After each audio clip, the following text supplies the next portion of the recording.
বিঘাত সমীকৰণটো আছে চোৱা a minus 2x square plus 6x plus 9 equal to 0 এই বিঘাত সমীকৰণটো আমাৰ এই কেৰ মান উলিয়াব লাগে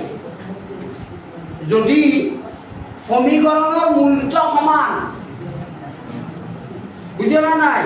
সমীকৰণৰ মূল দুটা সমান বাস্তৱ মূল তেনেহ'লে তাত এইটো বি স্কুৱেৰ মাইনাছ 4ac মূল দুটা বাস্তৱ আৰু সমান হ'ব লাগিলে ইকুৱেল টু 0 হয়নে নহয় গতিকে আমি কি কৰিম চোৱা a b আৰু c ইয়াৰে মানকেইটা আমি ল'ব লাগিব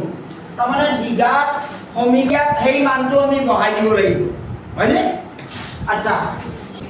গতিকে 6 স্কুৱেৰ 4 a এর মান হচ্ছে k minus 2 আর c এর মান হচ্ছে